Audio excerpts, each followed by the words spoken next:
digitalisation de l'administration, il est désormais possible d'obtenir le certificat de jaugeage des citernes de transport de carburant. Le logiciel conçu par l'AMAM a été présenté ce matin au Premier ministre. En plus de celui-ci, 2 autres lui ont été expliqués.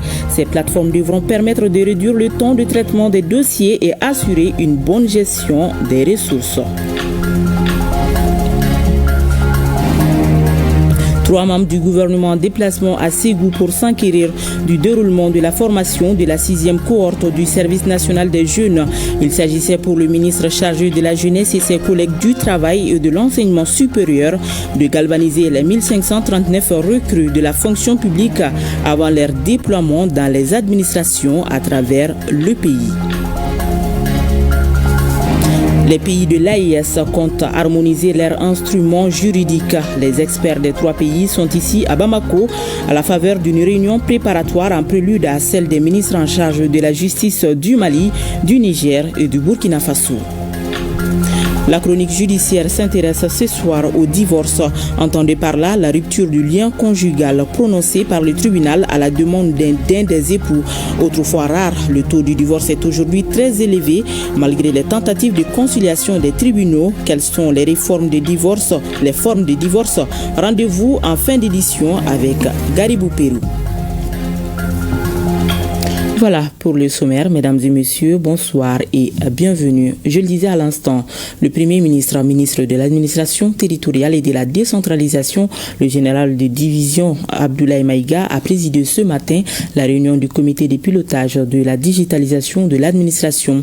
Au cours de cette rencontre, 3 nouvelles solutions digitales ont été présentées aux membres du comité. Ces innovations concernent des services du ministère de l'Industrie et du Commerce.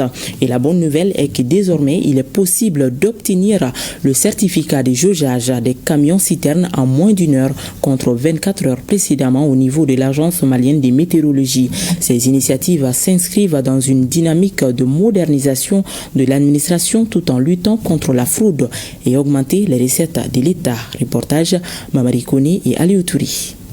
La digitalisation est en marche au ministère de l'Industrie et du Commerce. Lors de cette réunion du comité de pilotage de la digitalisation de l'administration, 3 services relevant de ce département ont présenté des solutions digitales aux membres du comité. La première plateforme, système intégré de gestion des opérations du commerce extérieur, est conçue par la Direction générale du commerce, de la consommation et de la concurrence.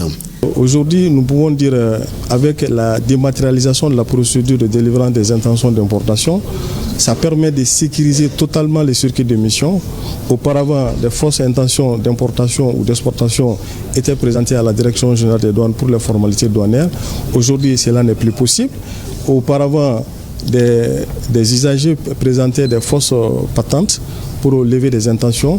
Aujourd'hui, avec la digitalisation, cela n'est plus possible. Et auparavant, des copies dures étaient adressées aux banques commerciales pour la domiciliation. Avec l'interconnexion avec les systèmes informatiques des banques, cela aussi n'est plus possible. Donc, à partir de cette digitalisation, nous avons constaté une amélioration des recettes de l'État. L'Agence malienne de météorologie AMAM est une structure chargée de veiller au contrôle et à la mise à jour des matériels de mesure au niveau public et privé sur toute l'étendue du territoire national. Dans le cadre de la digitalisation, elle a présenté la plateforme de délivrance de gestion et de suivi des certificats de jaugeage des camions-citernes. Cette solution vise à sécuriser le processus de délivrance des documents. La plateforme de gestion des certificats de jaugeage des camions-citernes, c'est une plateforme qui nous permet d'améliorer la gestion des certificats de jaugeage. Elle nous permet surtout d'accélérer le délai de traitement, la délivrance des certificats de jaugeage. Avant cette plateforme, il faut au moins 24 heures pour que les transporteurs puissent avoir son certificat. Or, actuellement, avec cette application, une fois que le camion est jaugé, en 30 minutes, en tout cas en moins d'1 heure, le transporteur peut avoir accès à son certificat.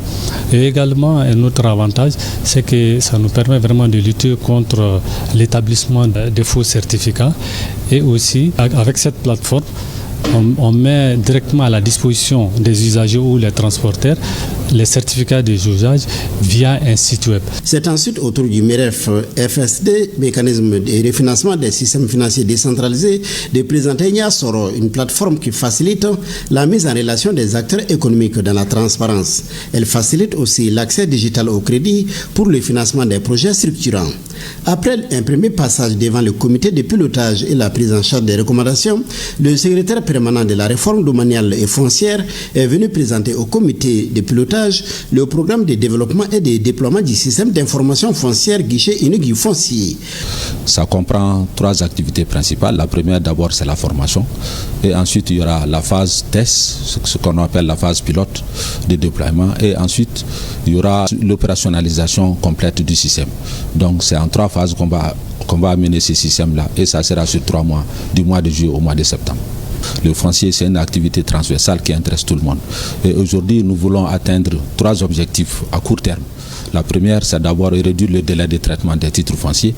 Le second objectif, c'est d'améliorer les recettes de l'État attribuées aux fonciers et aussi de créer un référentiel unique pour la gestion domaniale et foncière qui va rassembler tous les acteurs du foncier, y compris les services étatiques et les secteurs privés.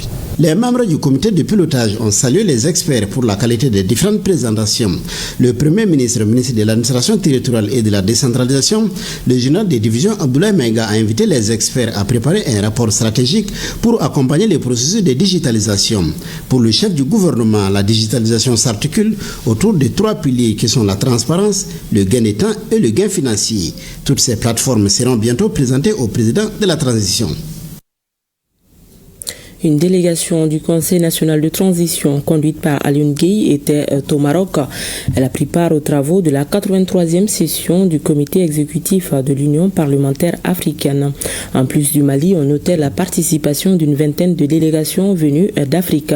Alioune Gueye, au nom du Mali, a présidé la réunion des représentants ouest-africains. Ils ont eux aussi élaboré leur plan de travail annuel. Les parlementaires ouest-africains ont décidé d'organiser un symposium régional sur la démocratie, la gouvernance et la lutte contre le terrorisme avant la conférence de Kinshasa. La participation du Mali à cette session a renforcé sa position sur la scène diplomatique africaine, consolidant les liens de fraternité et de coopération parlementaire. En marge de cette activité, la délégation malienne a rendu une visite de courtoisie à l'ambassadeur du Mali à Rabat, à Fafri Camara.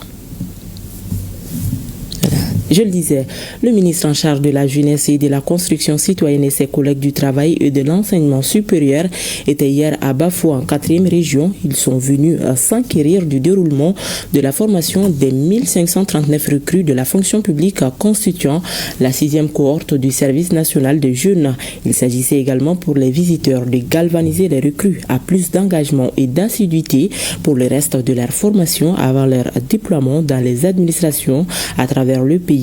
Après 3 mois de formation, la délégation a apprécié le comportement des recrues. Ramata Konaté et Bassi Traoré pour le compte-rendu. Les recrues de la fonction publique en formation à Bafou exposent leur savoir et savoir-faire, du maniement des armes à la tactique, parcours d'obstacles en passant par le RSA, règlement du service dans l'armée. Elles ont à ce jour une bonne maîtrise des cours théoriques et pratiques après 3 mois de formation, soit la moitié du parcours. Nous avons beaucoup appris, même certaines notions sur la vie militaire, on a compris les défilés. Ça nous a beaucoup appris aussi sur la connaissance de certains mouvements, comment aussi s'orienter sur le terrain en tactique. Ça nous a appris à être solidaires entre nous. Ce que j'ai appris, c'est les réflexes militaires, la vie militaire, la discipline, la rigueur et surtout la ponctualité des militaires et leur organisation aussi. À vrai dire, ce n'était pas du tout facile parce qu'on n'était pas habitué à se réveiller tôt. Cette 6e cohorte, en accomplissement de son service militaire obligatoire, au nombre de 1539 recrues suivent la formation avec dévouement et abnégation, mais surtout avec un esprit de discipline appréciable. Toute chose qui suscite un sentiment de satisfaction chez le ministre en charge de la jeunesse et ses collègues du travail et de l'enseignement supérieur. Nous avons vu des nouvelles recrues très disciplinées, très engagées et qui ont appris beaucoup sur le patriotisme, sur la discipline, sur leur profession même et sur la maîtrise, sur les valeurs humaines, les valeurs de chez nous. Et nous sommes donc très impressionnés. Le fait d'amener les jeunes recrues de la fonction publique au niveau de Bafo, ça a contribué d'abord à former leur citoyenneté, et à faire d'eux des citoyens modèles épris de justice, qui comprennent qu'un pays se repose sur la jeunesse et sur ses ressources humaines. Lorsque nous avons des ressources humaines de qualité, bien formées, mais aussi épris des valeurs de la République, je pense que notre pays ira de loin. Parce qu'aujourd'hui, nous pouvons dire qu'en 3 mois, les instructeurs sont en train de faire un très très bon travail et c'est le moment de les féliciter pour cela. L'autre chose, c'est aussi de voir la détermination et l'engagement de tous ces nouveaux fonctionnaires qui sont ici et qui ont compris la mission du SNJ aujourd'hui. C'est vrai que dès le début, il y avait beaucoup d'appréhension, mais nous voyons qu'aujourd'hui, ils sont très engagés et ils ont pris la formation très au sérieux. Ça nous a permis nous-mêmes de faire un rappel que cette formation, c'est d'abord pour le pays et pour eux-mêmes. Les conditions de logement et de restauration n'ont pas échappé aux visiteurs. Autre fait important de cette journée, une démonstration de close combat, un défilé sous les notes de la fanfare. Nous restons à Ségou où le ministre de l'Agriculture a rencontré ce week-end les responsables et cadres relevant de son département. Les échanges ont porté sur le plan de la campagne agricole 2025 et les orientations stratégiques liées à cette campagne. Cette année, la région de Ségou mise sur plus de 307 000 tonnes de céréales. Occasion pour Daniel Simeon Kélémon d'insister sur la gestion rigoureuse des engrais subventionnés. Reportage Kandesila et Karamoro Traoré. De différentes présentations, bilan de la campagne 2024, plan de la campagne 2025, ont servi de support d'échange entre le ministre de l'Agriculture et les cadres et responsables en charge du développement rural dans la région de Ségou. Il ressort des tableaux synoptiques que la région mise pour la campagne à venir sur une production céréalière de plus d'1 360 407 tonnes, sans compter d'autres spéculations comme le niébé ou l'arachide. Des objectifs certes, mais surtout des orientations. Le premier point sur lequel on a insisté, ça c'est d'abord le travail en équipe. Le plan de campagne a été conçu de façon collégiale, donc il faudrait que sa mise en œuvre soit aussi faite de façon collégiale. Le deuxième aspect, c'est la transparence dans le travail. Il faudrait que les gens soient vraiment transparents, surtout dans la gestion des intrants, dans la gestion des équipements, que l'équipement aille à celui qui en a besoin, que les semences et les engrais puissent aller au niveau de la parcelle. Et les organes de veille que nous avons mis aussi qui existent, notamment le comité régional de l'agriculture. Donc j'ai attiré l'attention de monsieur le gouverneur pour que ce comité soit actif, que ce soit le recensement général agricole, l'enquête agricole de conjoncture et aussi le dispositif de surveillance des nuisibles dans la région, qu'on puisse actionner tout ça et suivre de près. Le ministre de l'Agriculture exhorte l'encadrement à mettre un accent particulier sur de nouvelles spéculations comme la patate, le maïs, le sésame ou le fonio, qui peuvent soutenir les cultures stratégiques comme le riz ou le mil.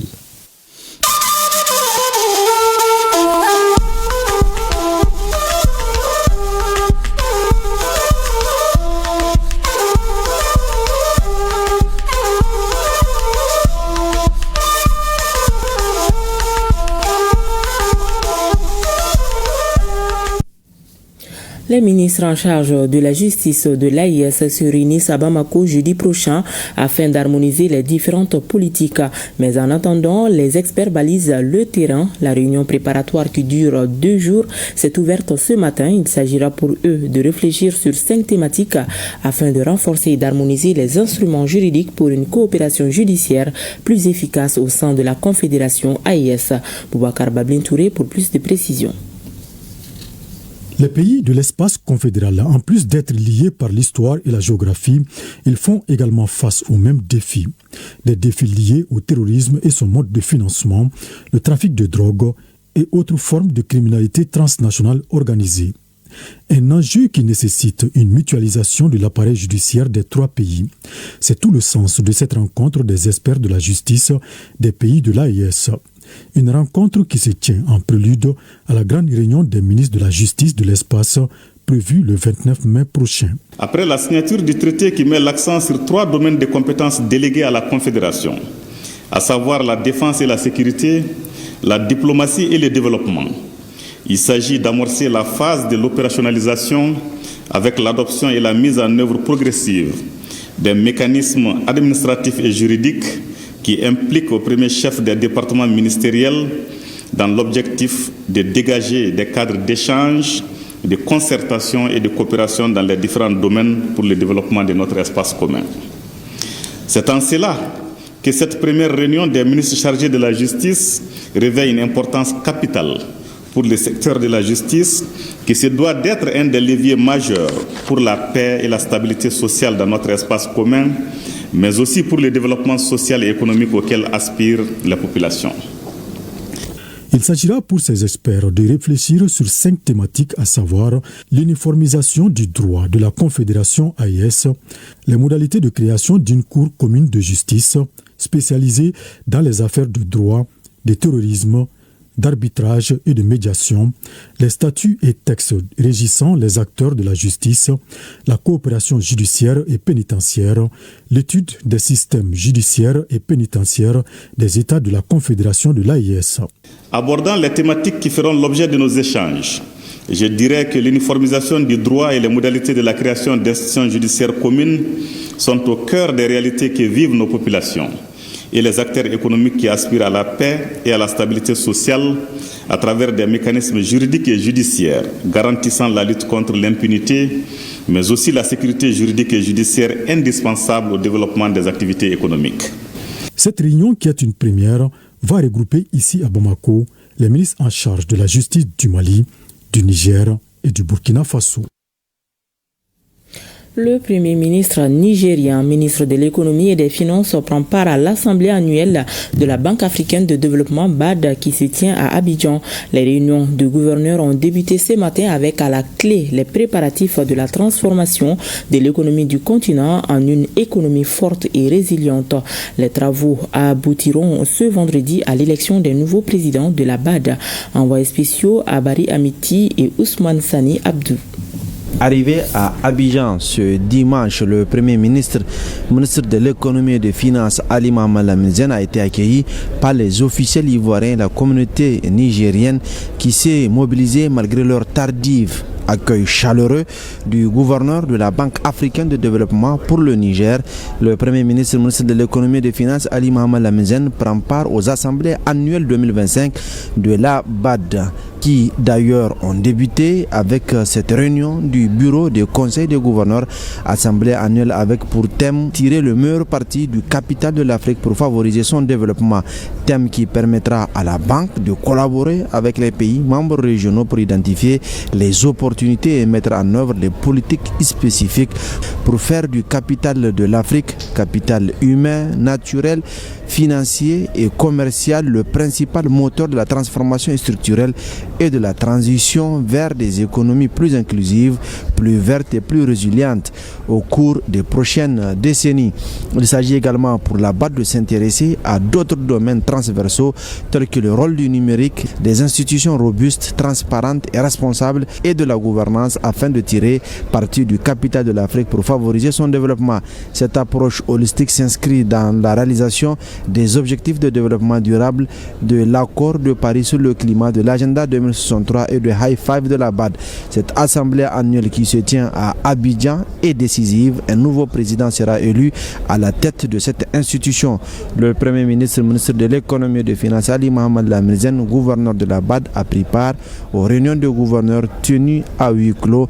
Il s'agit aussi des réunions du bureau du conseil des gouverneurs, la réunion du comité directeur conjoint du conseil des gouverneurs ouverte aux gouverneurs non membres et la réunion du comité directeur du conseil des gouverneurs pour l'élection du président de la Banque africaine de développement.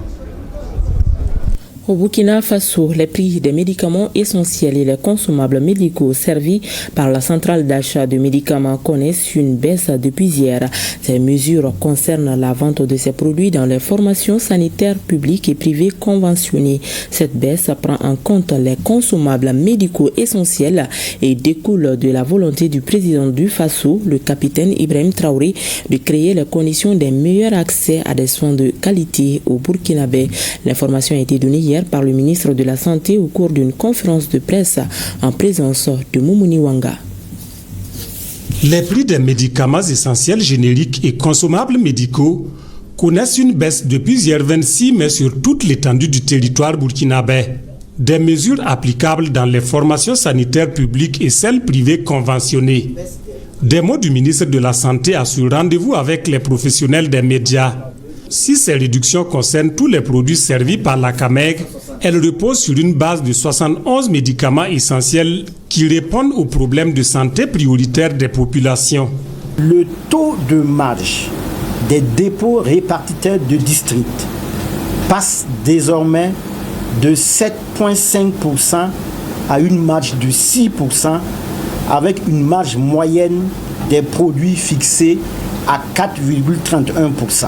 Il s'agit aussi, comme deuxième mesure, du taux de marge des formations sanitaires publiques, notamment les centres de santé et de promotion sociale, entre autres. Comparativement à 2023, la baisse des prix de vente publique des produits pour 2025 est de l'ordre de 10 à 46% pour les formes comprimées, de 0,2 à 55% pour les formes injectables, de 1 à 20% pour les formes sirop et suspension et de 0,6 à 25% pour les autres formes. Une réduction encore plus importante pour certaines catégories de produits. Une plaquette de captopril, 25 mg.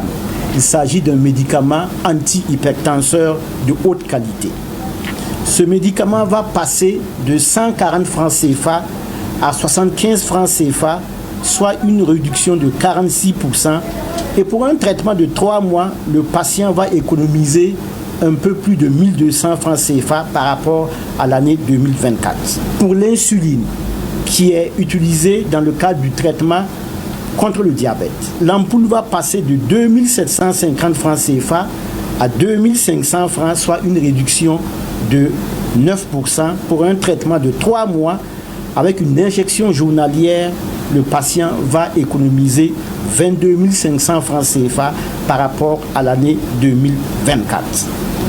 Pour les consommables médicaux, à titre d'exemple, le prix public des gants d'examen va passer de 75 francs CFA à 40 francs CFA, soit une réduction de 46,6%.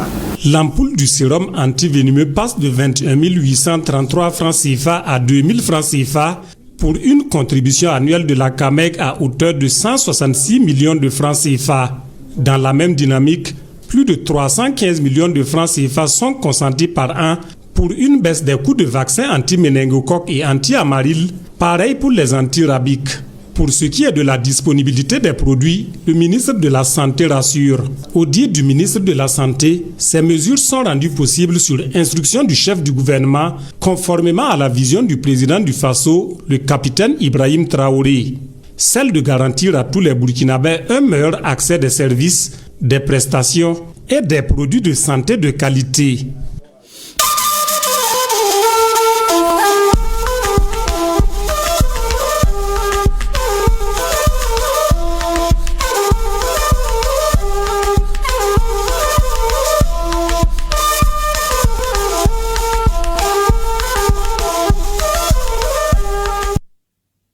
Le gouvernement se dotera très bientôt de plans nationaux de formation et de recrutement pour les 5 prochaines années. Les directeurs des ressources humaines et experts travaillent sur le dossier. C'est à la faveur d'un atelier de 3 jours organisé par le ministère de la Fonction publique, du Travail et du Dialogue social. Compte rendu Fadema Keita. La présence d'un nombre imposant des membres du gouvernement à cet atelier de validation prouve leur détermination à doter notre administration publique de 2 outils majeurs indispensables à sa planification et à sa modernisation. à savoir le plan national de recrutement et le plan national de formation et de perfectionnement des agents de l'État. Leur validation, envisagée au cours de cet atelier de 3 jours, après amendement de leur contenu par les directeurs des ressources humaines et experts, doivent fluidifier la gestion des congés de formation. Le plan de formation vise un objectif bien précis, c'est de permettre de rationaliser les demandes de congés de formation. Parce qu'il a été dit que la pyramide a été renversée. Il a été de rationaliser les demandes de congés de formation pour diminuer, c'est-à-dire le transfert de catégorie B à catégorie A et de catégorie C à catégorie A directement. Les organisations syndicales apprécient toute initiative pouvant moderniser l'administration malienne. Nous saluons à cet effet la démarche participative initiée dans l'élaboration des présents plans quinquennaux. Elle est conforme à notre vision syndicale d'un dialogue social renforcé, constructif et orienté vers les résultats concrets au bénéfice de tous les travailleurs et par ricochet de toute la population. Le ministre des tutelles et ses autres collègues présents félicitent les professionnels du domaine d'avoir élaboré ces documents de planification conformément aux vœux du président de la transition. Leur contenu constitue une recherche de solutions à plusieurs défis. La mise en place des plans nationaux de formation et de recrutement vise à permettre à la fonction publique malienne de trouver la solution entre autres aux défis ci-après. La gestion du flux des demandes de congés de formation formulées par les agents, l'absence de plan de formation, l'inadéquation entre les formations sollicitées et les besoins de l'administration, la dotation de l'administration en ressources humaines suffisantes et de qualité. Une fois validés, les 2 plans doivent favoriser la gestion prévisionnelle des emplois et des compétences et améliorer à la longue la gouvernance des ressources humaines au Mali. 11 nouvelles régies publicitaires et agences de communication font leur entrée dans le secteur de la publicité. Ces structures sont désormais autorisées à mener des activités de communication et de publicité sur toute l'étendue du territoire national. Elles ont reçu leur agrément ce mardi après-midi à Bamako. C'était en présence de notre reporter Mohamed Kayantao. Dans un pays comme le nôtre où la publicité est presque omniprésente, il est impératif que le secteur soit assaini et régulé, un combat qui nécessite de la rigueur. Ainsi, 5 régies publicitaires et 6 agences de communication viennent de recevoir leur agrément. Cela à l'issue d'un travail minutieux qui exige le respect de 15 points. Il y avait à peu près 300 à 400 agences de communication entre griffes qui existaient dans les sacs de cartable, dans les voitures, dans les services publics, un peu partout au Mali. Et souvent, on ne savait même pas où se trouvent les sièges, qui étaient les dirigeants, quelle activité ils menaient, qui en est responsable, est-ce qu'ils sont fiscalisés ou pas. Il n'y avait quasiment rien. Que la régulation de la publicité, qui est dans nos attributions légales, puisse se faire au profit des agences de communication et de l'État, dans le strict respect des us et coutumes et des lois et règlements de la République. Parce que la publicité, en réalité, les seules limites, c'est essentiellement cela. Faire en sorte de respecter les textes, faire en sorte de respecter les us et coutumes alors du pays pour que, par le biais de la publicité, on ne montre pas des contre-vérités ou en tout cas des choses qui jurent avec nos habitudes, nos us et coutumes. Les 11 récipiendaires viennent ainsi s'ajouter à 55 autres qui avaient reçu leur agrément depuis 2021.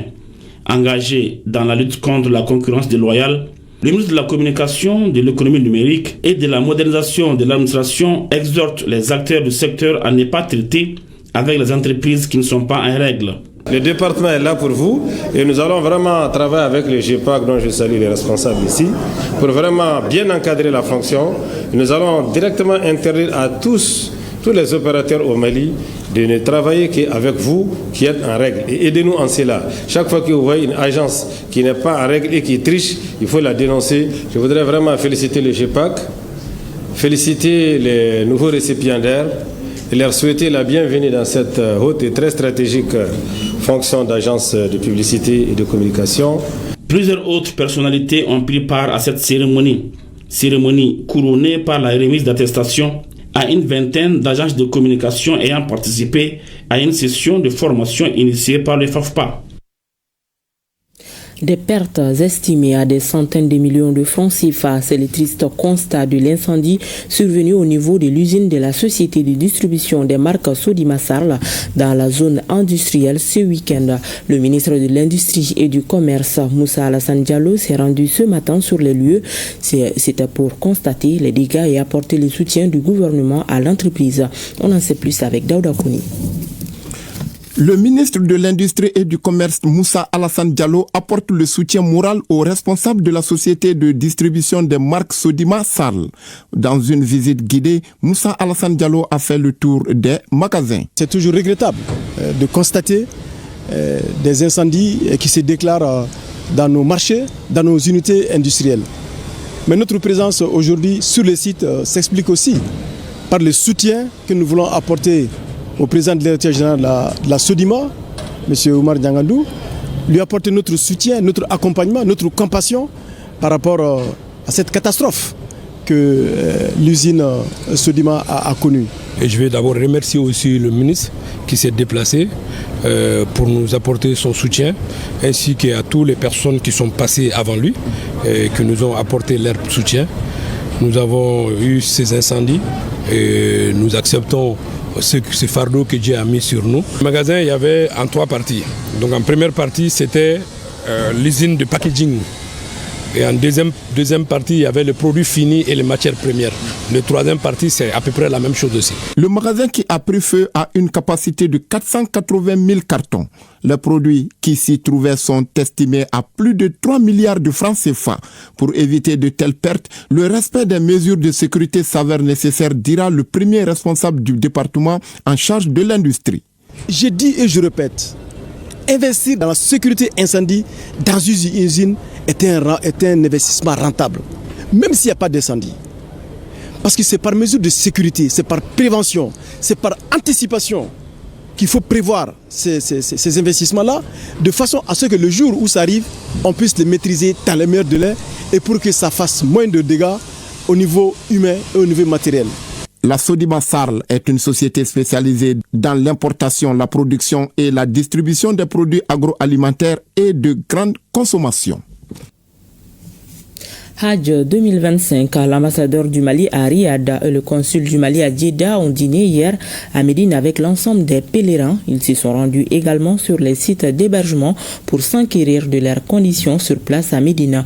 Nos envoyés spéciaux sont Souleymane Kenza Sidibé, Belko Diko, Toubani Diabaté et Amalandouri. Les pèlerins maliens actuellement à Médine ont reçu la visite de l'ambassadeur du Mali à Riyad et du consul du Mali à Djeddah. Les 2 personnalités ont partagé le repas du soir, ou disons le repas de la communion, comme on aimerait le dire, avec les pèlerins. Les 2 personnalités étaient avec l'ambassadeur du Mali à Téhéran, de passage à Médine. Il s'agissait de s'enquérir de l'état des préparatifs du départ à la Mecque et de s'assurer de l'état psychologique des pèlerins. C'est une tradition bien établie. Chaque année, l'ambassade du Mali, le consulat du Mali, nous faisons des déplacements. Tout d'abord pour venir saluer les pèlerins maliens, que ce soit de la filière gouvernementale, que ce soit les agences privées. Alors donc nous venons pour saluer et souhaiter la bienvenue à nos pèlerins et puis nous assurer que tout se passe très bien. Les promoteurs des agences ont bien apprécié cette visite. Pour eux, c'est une marque de respect et de considération de la part des plus hautes autorités du pays. Cette visite, ça nous a vraiment rendu heureux. Et il y a des responsables qui s'occupent très bien des Maliens. On est vraiment contents. Les 2 personnalités se sont rendues à travers des sites d'hébergement tenus par les agents de voyage. Les diplomates appellent les Maliens à la paix, à la réconciliation nationale pour le bien du Mali. Le Mali a plus que jamais besoin de bénédictions, de prières. Et je sais que chacun d'eux adresse des prières pour que notre pays puisse sortir de la situation que nous traversons. Tous les pèlerins se préparent pour le grand saut à la Mecque. L'autorité du bassin de la Volta tient depuis ce matin ici à Bamako un atelier national de concertation avec les acteurs sur le développement du mécanisme de gestion des plaintes. Cette rencontre vise à partager le draft 1 de ce mécanisme en vue d'obtenir les contributions des parties prenantes à son amélioration. Prennent part à cet atelier les cadres des ministères de l'Environnement, de l'Énergie et de l'Eau, des Mines, de l'Agriculture, de l'administration territoriale ainsi que les agents de l'action sociale. Compte rendu Djemba Moussa Konati.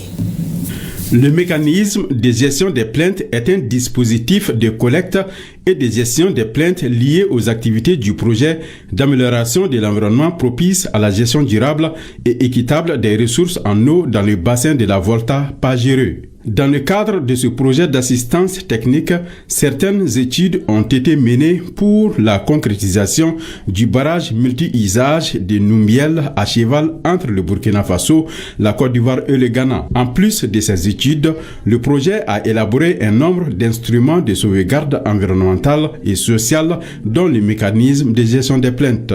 Les acteurs de mise en œuvre du Pajéreux sont donc réunis pour partager le draft 1 de ce mécanisme en vue d'obtenir les contributions des parties prenantes à son amélioration. La question d'eau est éminemment conflictuelle parce que tout le monde y a intérêt.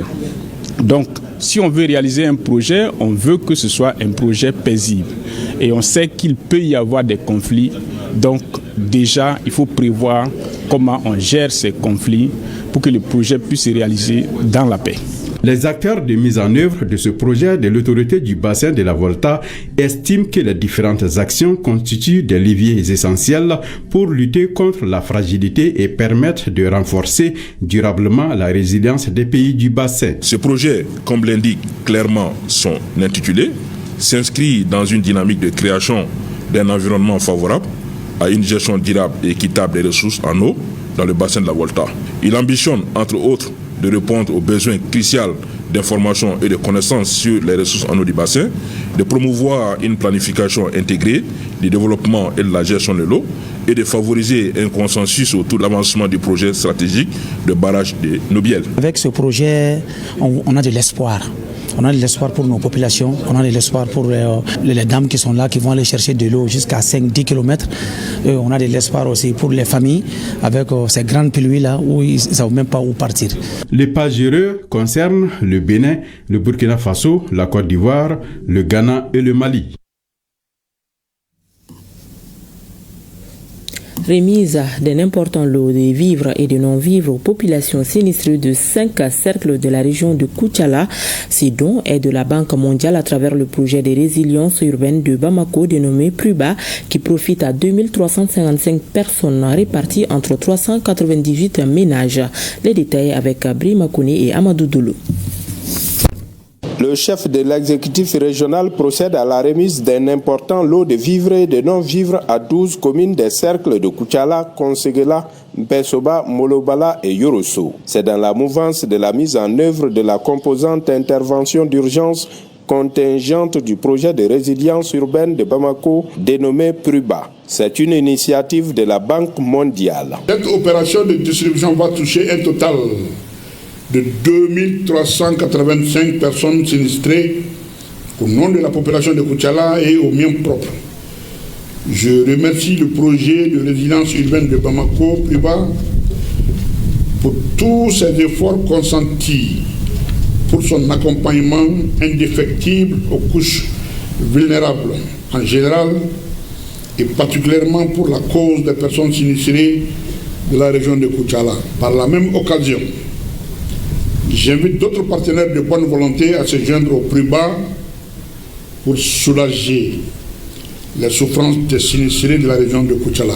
Le projet Pruba est l'un des fruits de la déclaration de l'état de catastrophe nationale par les pouvoirs publics. Une mesure qui a permis de mobiliser des ressources pour coordonner les efforts de secours et apporter une assistance d'urgence aux populations. En troisième région, plus de 9 milliards de francs CFA, c'est le coût du projet exécuté par le projet Clé, communauté locale d'enseignement des femmes et des filles en santé pour une durée de 5 ans. Les bénéficiaires directs sont 6 centres de santé de référence au Mali. Reportage Urubala Diabati et Dauda Konati. C'est dans un climat empreint de reconnaissance et d'espoir que s'est tenu l'atelier de clôture du projet clé, communauté locale d'enseignement pour les femmes et les filles en santé, un programme mis en œuvre par un consortium d'organisations canadiennes et financé par Affaires mondiales Canada pour un coût global de plus de 9 milliards de francs CFA. D'une durée de 5 ans, le projet a été exécuté dans 6 SRF au Mali, en l'occurrence la commune 1 du district de Bamako, Kaï, Kolokani, Kalabankoro, Sikasso et Barouli. Aujourd'hui, alors que nous clôturons officiellement ce projet au niveau communautaire, nous ne disons pas au revoir, mais plutôt à très bientôt, car j'ose espérer que les graines que nous avons plantées ensemble continuent à germer et à porter leurs fruits. Il faut que l'État, les communautés maliennes s'approprient les résultats. C'est un projet de partenariat entre l'État du Mali et l'État du Canada. Il s'agit pour les organisateurs de procéder au bilan final du projet et de présenter les résultats atteints. Avec l'arrivée de Clé, en tout cas chez nous à Kaindi, ça a catalysé beaucoup de choses. Clé a joué un rôle prépondérant dans la prise en charge, dans la prise de conscience de nos communautés. Nous pouvons affirmer avec fierté que ce projet a eu un impact positif sur la vie de nombreuses familles. Un des temps forts de la cérémonie a constitué en la remise de trophées de reconnaissance aux 16 comme universitaires par le projet clé à 7 structures sanitaires en faveur de leur engagement à la promotion de la santé sexuelle et reproductive. La cérémonie a pris fin sur une note artistique avec la présentation d'un sketch rendant hommage aux actrices du projet, mais aussi au CEFU, Comité des femmes utilisatrices des centres. Le projet d'appui à la décentralisation de l'éducation au Mali PADEM lancé à Kaï durera 4 ans. Il est financé par l'Union européenne à plus de 13 milliards de francs CFA. Le PADEM vise à renforcer et réaliser les droits des filles et garçons à une éducation fondamentale de qualité sûre et inclusive dans un environnement protecteur. De Kaï, la correspondance de Balkissa Sadibou Chérif Aïdara. C'est donc parti depuis ce 23 avril pour 4 ans d'activité en faveur d'une éducation de qualité dans la région de Kaï par le PADEM. Jusqu'en décembre 2028, le consortium de 4 organisations de mise en œuvre du projet procédera, selon son représentant Gaussou Traoré, à d'abord le renforcement des capacités du personnel enseignant, l'appui à la qualité de l'éducation et aussi la prise en charge et la prise en compte des enfants vulnérables dans les différentes localités de 5 communes qui sont ciblées au niveau de la région. Et aussi nous travaillerons à ce que les parents des enfants soient vraiment renforcés économiquement aussi pour pouvoir assurer et contribuer à la prise en charge de l'éducation de leurs enfants. Les autorités régionales voient en cette initiative un pas de plus vers l'atteinte des objectifs en ce qui concerne l'éducation à Kaï. Le PADEM s'inscrit dans une vision de renforcement des capacités locales, d'amélioration des conditions de vie et la promotion du développement durable. À travers ces différentes composantes, ce projet contribuera à la dynamisation des économies locales, au renforcement de la gouvernance locale et à l'amélioration de l'accès et la qualité de l'éducation. Nous réaffirmons notre engagement à accompagner et soutenir toutes les actions du PADEM. Ce partenariat exemplaire entre le gouvernement, les partenaires techniques et financiers et les acteurs de la société civile illustre tout ce que nous pouvons accomplir ensemble pour nos enfants et leur avenir et partant de là de l'avenir de notre pays. Le PADEM, qui couvre les régions de Kaï, Koulikoro, Sikasso et le district de Bamako, intervient dans 5 communes de la région de Kaï, à savoir Logo, Soni, Sadiola, Gorigopela et Samé Djongoma. La journée de restitution des recommandations issues de la concertation nationale des forces vives de la nation et des Maliens établis à l'extérieur s'est tenue la semaine dernière à la préfecture du Kati, organisée par les autorités locales. Cette rencontre avait pour objectif de partager avec les forces vives de Kati une information précise et fidèle sur les recommandations relatives à la révision de la charte des partis politiques. Reportage Mohamed Sangari. Devant un public attentif, le préfet du cercle de Kati a expliqué en langue bamana les principales décisions issues de la concertation nationale des forces vives de la nation ainsi que des Maliens établis à l'étranger, notamment en ce qui concerne la révision de la charte des partis politiques.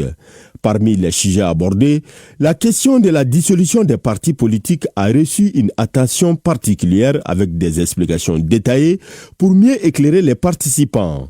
Nous aussi, on va organiser notre restitution pour faire comprendre à la population le bien fondé et la vraie version des décisions prises. Parce qu'il y a beaucoup d'intox, il y a beaucoup de spéculations. Donc nous allons prendre nos responsabilités. On va informer aussi nos administrés, toute la population de Sanangourba sur les vraies questions, sur les vraies décisions. On a appelé toutes les forces pour faire partager les recommandations sur différentes concertations, leur dire que rien n'est remis en cause, c'est un processus qui a commencé, et ce processus-là va continuer pour l'intérêt du peuple. À l'issue de la rencontre, des échanges de questions et des réponses ont permis au public de mieux comprendre les recommandations formulées lors de la concertation. Le préfet a également sollicité le soutien des participants pour la mise en œuvre du plan d'action du gouvernement récemment adopté par le Conseil national de transition. L'ORTM est honoré à travers notre collègue Souri Ibrahima Keita, journaliste chevronné avec plus d'une trentaine d'années d'expérience. Il a reçu le prix africain de leadership et de l'émergence, un prix décerné par Palem Dubaï. Les initiateurs saluent ainsi le parcours et le professionnalisme de Souri Ibrahima Keita. La cérémonie de remise s'est déroulée cet après-midi ici à l'ORTM en présence du directeur général Hassan Baba Djombili. Le reportage de Mohamed Namakeita. Après Amadou Kodjo, Oumoun Diarra Djeman et Sidi El Mehdi Al-Baka en 2024, le RTM est encore honoré cette année par l'initiative Dubaï Expo d'Afrique.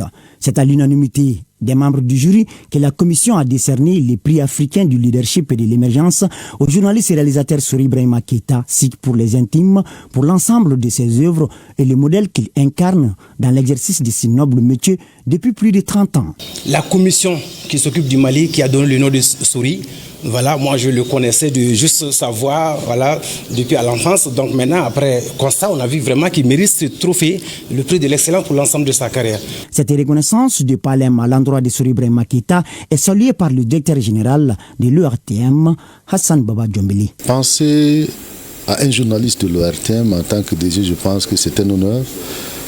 C'est une lourde tâche aussi parce que, vous savez, nous sommes dans une profession qui n'est pas facile. Comme on dit en Bambara, Sanikoro aussi devait en faire. Les gens mouillent le maillot, comme on le dit, mais très souvent ce n'est pas reconnu. Donc si une structure aussi importante fait un clin d'œil à un journaliste de l'ORTM, je pense que ça veut dire qu'ils ont eu le temps de voir, d'apprécier, d'analyser et de comprendre. Et c'est ce résultat que nous avons aujourd'hui. Je pense que c'est amplement mérité pour le journaliste réalisateur Souri Ibrahima Keita. Et nous espérons que d'autres journalistes, d'autres animateurs, d'autres techniciens de l'ORTM vont bénéficier de la reconnaissance parce que c'est une forme de reconnaissance. Et en tant que DG, j'avoue que c'est vraiment réconfortant. J'ai l'habitude de dire aux gens qu'ici, nous, on est des faiseurs de rois, mais on n'est pas roi. C'est pourquoi nous, on ne doit pas être toujours à la une de nos journaux que nous concevons.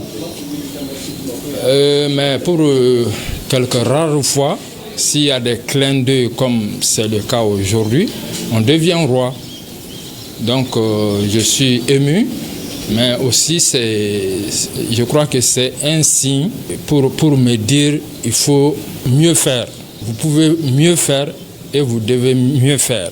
Outre Souri Ibrahima Keita, cette deuxième édition du Dubaï Expo d'Afrique a distingué 58 personnalités du continent dans divers domaines, dont 20 Maliens. Le travail bien fait n'est jamais perdu, disait un penseur. Félicitations donc à Souri Ibrahima Keïta. En droit malien, le divorce est la rupture du lien conjugal prononcé par le tribunal à la demande d'un des époux. Le Code des personnes et de la famille exige pour divorcer la présentation d'un acte de mariage. Une fois divorcés, les époux sont libérés des obligations liées au mariage. Autrefois rare, le taux du divorce est aujourd'hui très élevé dans nos sociétés.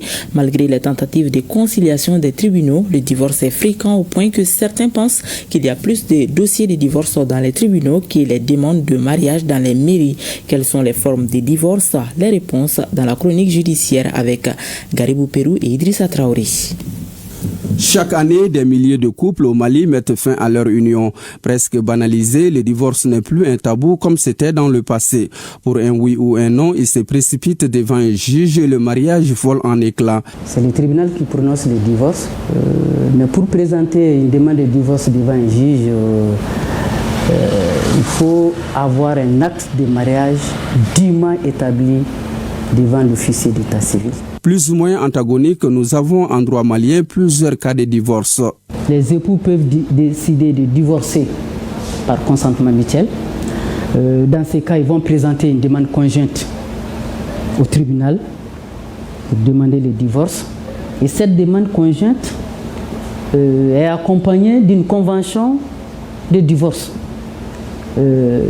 Cette convention va régler le sort des biens du couple, de même que le sort des enfants du couple.